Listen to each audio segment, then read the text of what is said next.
What's up, YouTube? This is Slide8Fry here, and holy shit! My react to Sassy Justice, which was a video that was also partially worked on by the South Park creators Trey Parker and Matt Stone. It's only been 2 days, and it has over 1,000 views, which I know that's not considered high, but for my standards, that's pretty great. I think it's going to crush all my other React videos and have the most views by far. It doesn't have the most views yet. Originally, it was the Ricky Gervais one I did at the beginning of the year, which has like 900 right now. Then my Jonathan Pye one about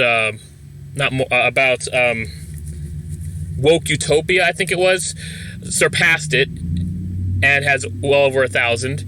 And then actually a video that I uploaded months before the Jonathan Pye one, my first Scott the Woz react, overcame a video that came out later and is now #1. But I think this one is going to beat them all. Anyways, after you watch this, keep the momentum going. Check out my Sassy Justice react. The video itself is a lot of fun to watch. You could skip ahead to 3 minutes if you don't want me to hear about what I'm talking about at the beginning of that video, unless you're in the state of California, which is important. Speaking of which, I voted on October 27th, voted yes on Prop 22 because I want to maintain being a DoorDash driver as an independent contractor, working my own schedule, my own hours at my own convenience. Otherwise, I won't have time to make these videos. I won't be able to spend as much time with my wife. I won't be able to take her to work and back as easily. And it'd be hard to get a different kind of job if I were to look for a different one. Plus, it's easier to make more per hour if I get paid per delivery and just keep on working, as opposed to getting a set rate of like what they're probably going to pay would be minimum wage if the proposition fails. There's other propositions about it. There's some obvious yeses, some obvious nos. I also voted for the Green Party. Don't vote shame me, because it doesn't matter. I live in California. Biden's guaranteed to win California, so it really doesn't matter. Anyways, let's watch this brand new Angry Video Game Nerd video, which makes sense. He uploads a new one for Halloween every single year since he started his channel back in 2006. So back when his channel was originally called the Angry Nintendo, well, back when his series was originally called the Angry Nintendo Nerd, and instead of the Angry Video Game Nerd, and back when the channel was called James Nintendo Nerd, not Cinemassacre. Although the company name Cinemassacre has always been there. Let's go.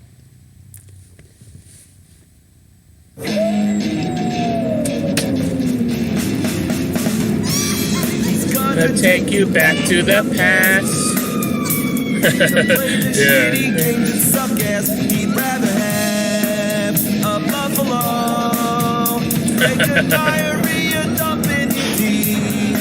Beetlejuice!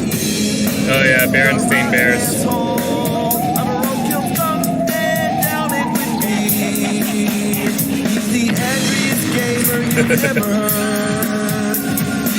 I can help it, I love watching the intro.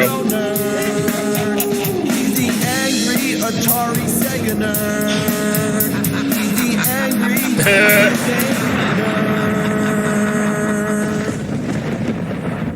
Need to watch some episodes in 2019. Trick or treat? Well, the real trick is having your unencrypted data being harvested by horrific hackers, ghoulish governments, and creepy corporations. Yeah, of course it is, but I'd rather skip this part since, you know, the VPN's sponsoring you, not me. I feel like I'd be wasting time.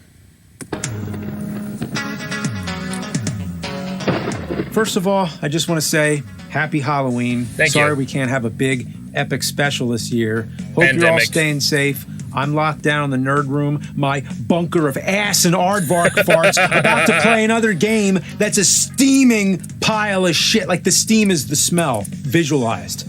So today we have Countdown Vampires. Countdown to me losing my shit. The reason why I do the alt-tabbing thing is actually because sometimes when I'm recording a react, my camera, my face just gets stuck still and it looks stupid, so I want to make sure it's working fine. This game was shot out by Bandai to capitalize on the survival horror craze back on the original PlayStation. Now they're owned by Namco. If you consider games like Resident Evil and Silent Hill to be the Street Fighter and Mortal Kombat of the horror world, well then Countdown Vampires is the Time Killers. Oh no! Actually, that's kind of mean towards Time Killers. This is more like the Shadow War of Succession of horror games. Countdown Vampires is often considered to be a clone of Resident Evil. Yeah, if they cloned it from piss, shit, and vomit with barely any trace of usable DNA. I mean, this game is a motherfucking malformed mistake of a doppelganger that should be destroyed with fire. The game takes everything Resident Evil does right and fucks it up royally. This is a game people should have been fired for. Surprisingly, though, they weren't. The developer, a company called K2, went on to relative success after making this. As a matter of fact, in May 2008, they became part of Capcom and even helped develop, get this, Resident Evil 5. I knew it! Man, I didn't realize how accurate I was comparing this to Time Killers. It's almost an exact parallel. If you remember from the Mortal Kombat Rip-Offs episode, I do, Incredible yes. Technologies, the developer of Time Killers, got hired by Capcom to develop Street Fighter the movie, the game. Now, K2, a company that developed a shit Resident Evil rip-off, went on to actually work on Resident Evil. Once again, Capcom hired a company that made knockoffs of their games to work on the games they were knocking off. Yeah, what were they thinking? I honestly don't know. So that's the whole stupid. story. But now, let me actually play. Would it be fair to say that Capcom has gotten lazy? Like, just think about it. I mean, they keep doing that. You know, I also did a react to his Mortal Kombat ripoffs video. You can check that out if you want. But like, seriously. It almost seems like Capcom was lazy. I mean, they won't make a Mega Man game, or they eventually did, but they won't make another one. Even though it's like, besides Street Fighter, that's like the only thing people universally like from Capcom. And yes, people like Resident Evil, but most people are disappointed with the more recent installments. It's pretty clear to me that Resident Evil reached its peak with Resident Evil 4. Which is probably the first Resident Evil game I'm going to play when I eventually decide to start playing Resident Evil games. That said, I'm starting to feel like Capcom's a little lazy. I mean, they're hiring the companies that ripped off their games to make their games. The fuck? Play the game and show you why it sucks so... Oh, shit. Yeah. I forgot. My Mission PlayStation Impossible. got self-destructed. PS2, backwards compatible.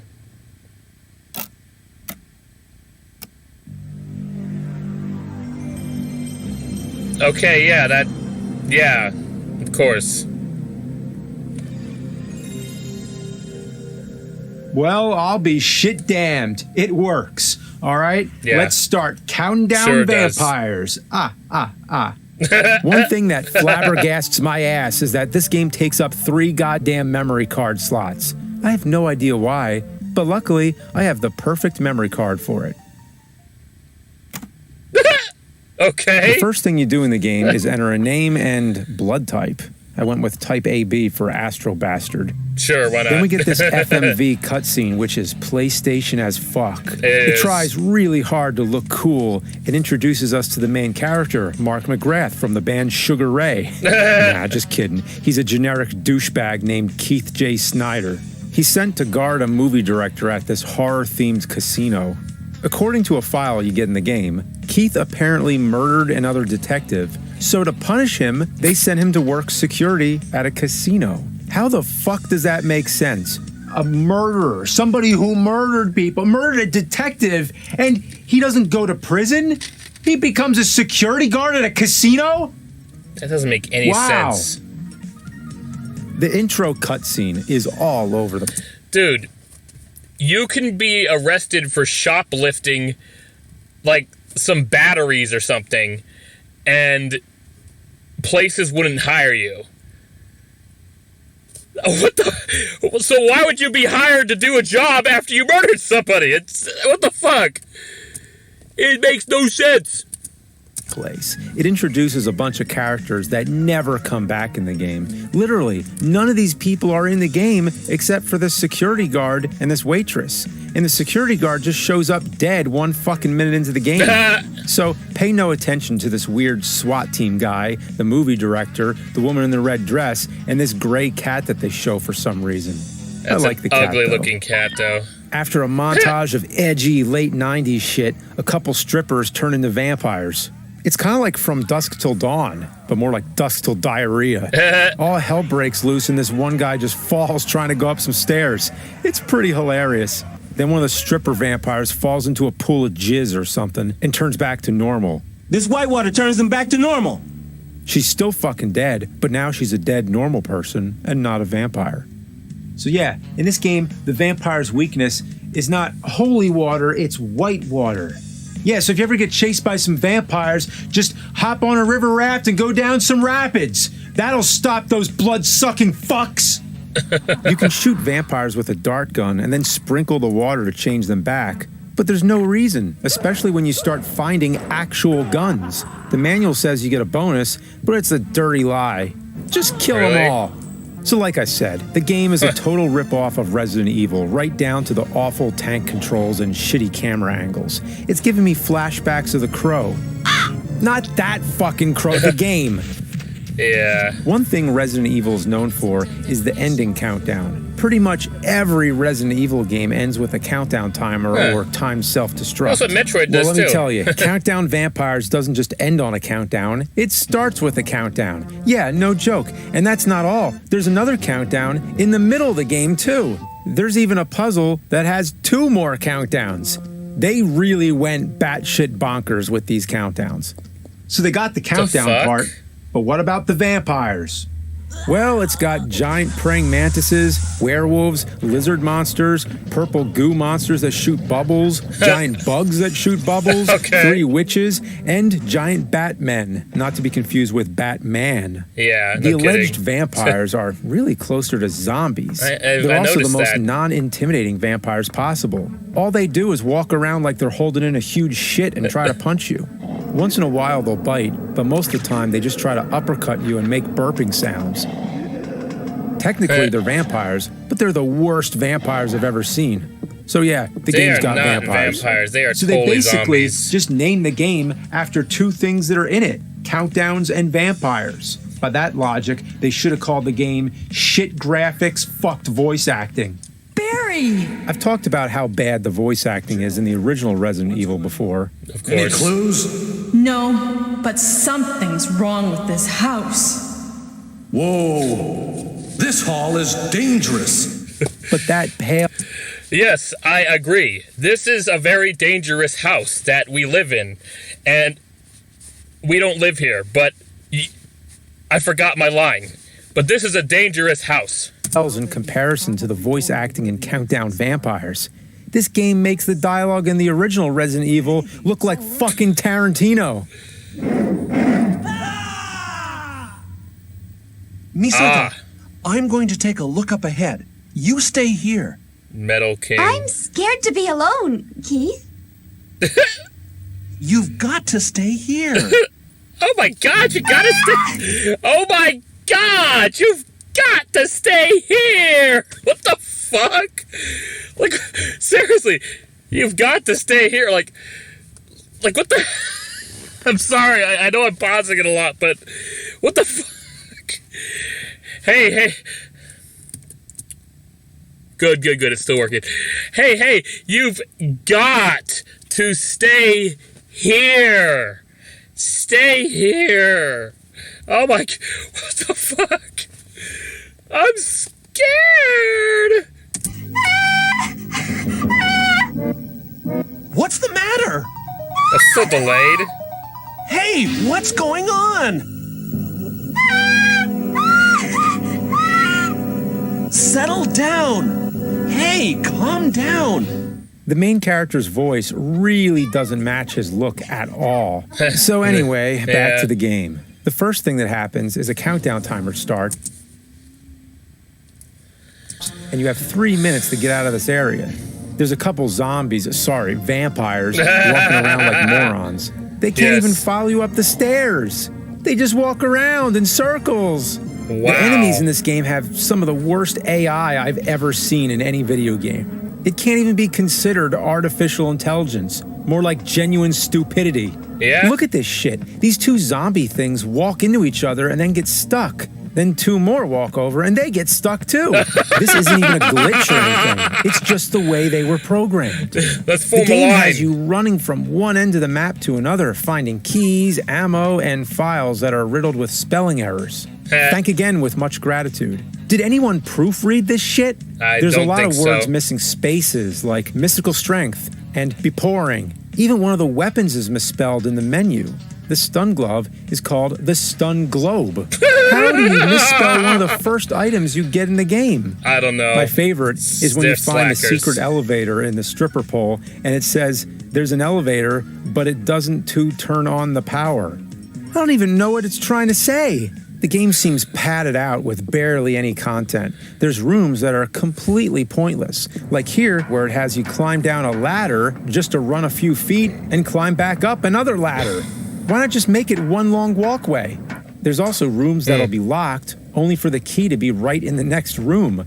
Why even do that? Just make the fucking door unlocked. Yeah, it doesn't make any sense. What was the point of having me go one fucking room over just to get a key? That adds nothing to the game. I haven't talked much about the plot, but that's because there isn't At least the key's easy to find. Much plot. There's a prophecy about some guy named Gels who will be resurrected, and then there's this weird man in black following you. Where's the girl? And then there's this girl named Misato. Every time you come across her, the main character tries to ditch her. Misato, I'm going to take a look up ahead. You stay here.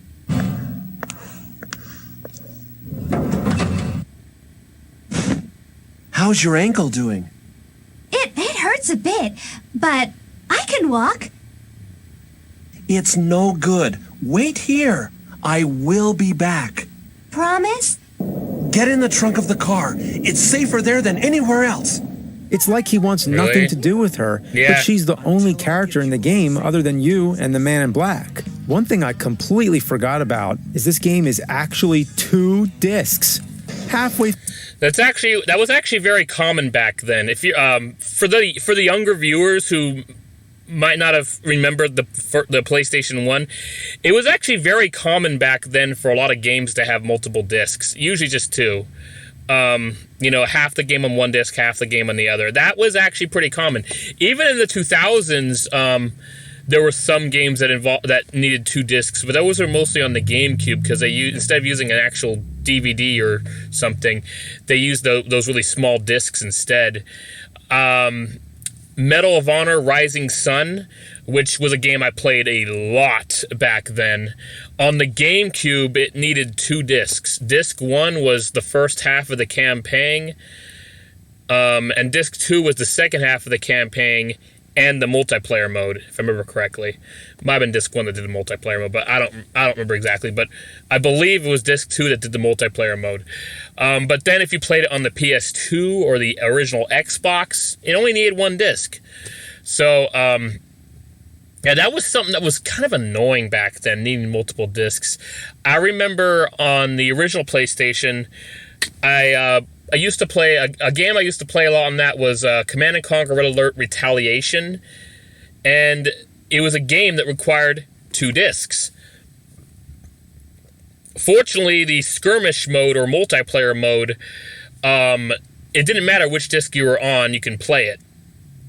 But for the campaign, Disc 1 was the Allied campaign and Disc 2 was the Soviet campaign, and we were kids at the time. I had 2 older brothers. I know one of them was careful with this stuff, but the other one really wasn't, I don't think.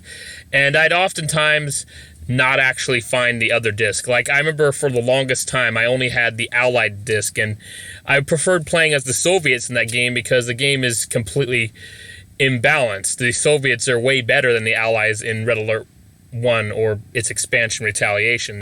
They balance them more in Red Alert 2, and then in Red Alert 3 it's the most balanced they've ever gotten in a Command & Conquer game, I think.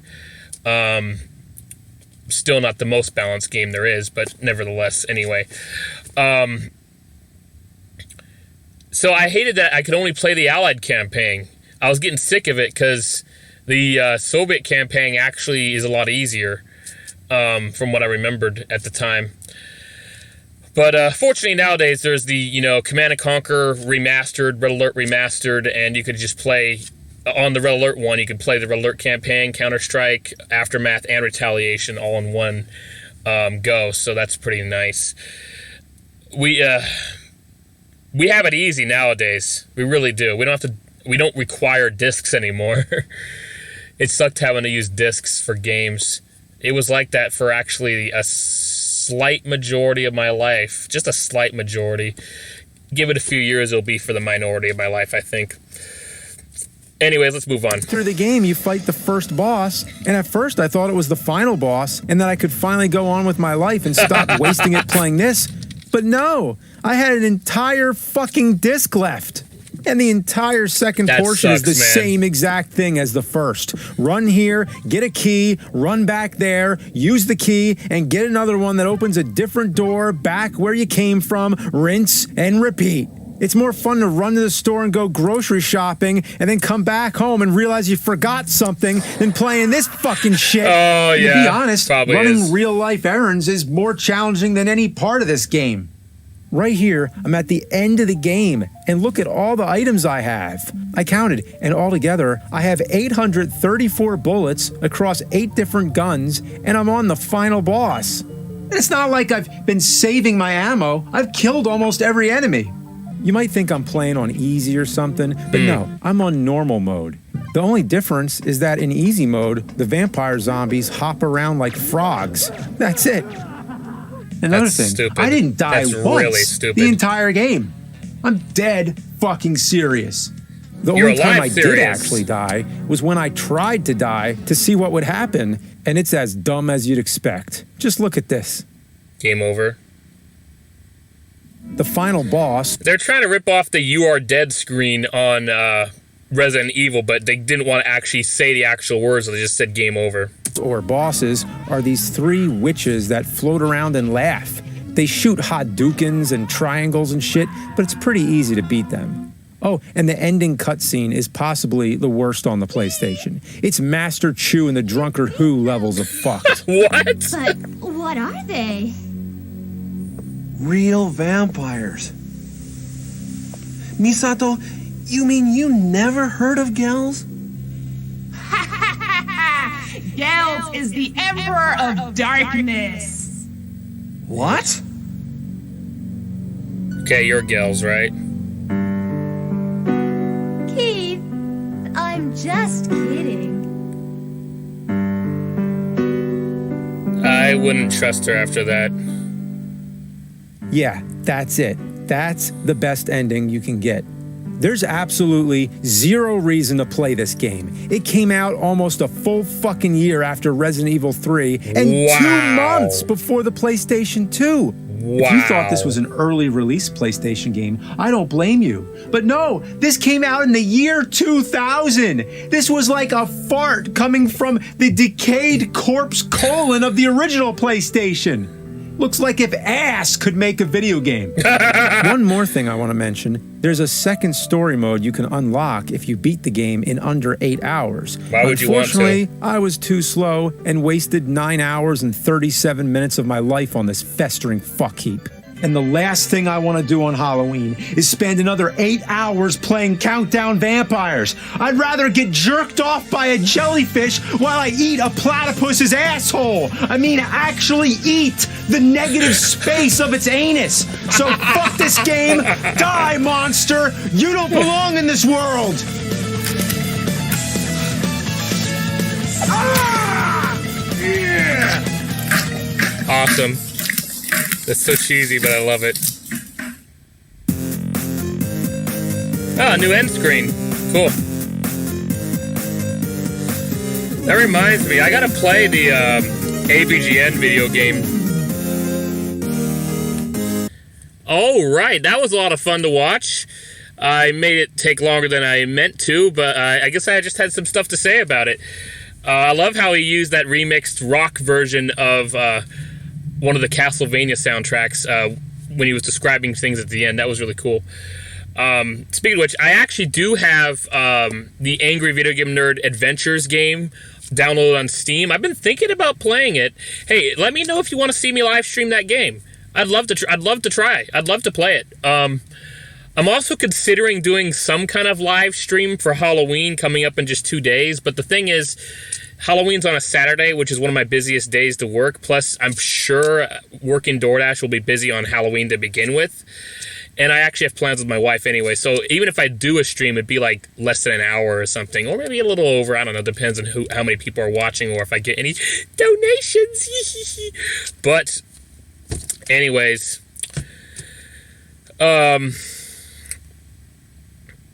I really enjoyed watching that again. I love watching AVGN. Reminds me, there are some videos from 2019 from AVGN that I haven't fully seen. I did record a react to his Jurassic Park one from 2019. I just haven't edited and uploaded yet. There's also that Immortals one. I've changed my mind about making a react to the Majora's Mask video. If you want me to still make a react to it, you can let me know in the comments, but considering the video is 41 minutes long, I feel like I would be making a react video that people just kind of wouldn't want to sit through because it's so long. I mean, my reacts typically end up longer than the video itself unless I do a ton of editing, like with my Scott the Woz react. With my react to Scott the Woz reviewing Mario Kart 8, I actually, with editing, cut out a ton of stuff to make it be almost the same length as the original video instead of it being extra long because of my reactions and stuff. Once again, gotta love the fucking nerd. Gotta love the fucking nerd. Please like, comment, subscribe. Thank you so much for watching. Yeah, I don't see a point of playing that game that he mentioned. And I will say this: at least it's an easy game. When a game is too damn hard, that's when it gets really frustrating. But when a game is just too fucking easy, that can be boring. So you got to have the right mixture. You got to make it gradually more difficult. That's what you're supposed to do. Anyways, thank you so much for watching. Please like, comment, and subscribe, and click that bell icon to add me notifications. I actually have a playlist of my react videos to Angry Video Game Nerd, which actually includes a react video to a You Know It's Bullshit video of his. It also includes a react video to just a random video that he uploaded to Cinemassacre where they visited the very last blockbuster in existence all the way in Bend, Oregon.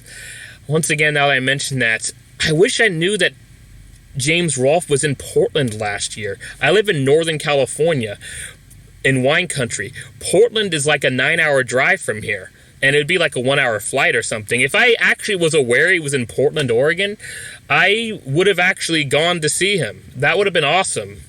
But I might not ever see him in person because he's usually only in the East Coast. My good friend John, who's actually uploaded a lot of videos to this channel, as well as live streamed on our shared Twitch channel, he's actually seen James Rolfe in person when he happened to be in Florida at some point late last year.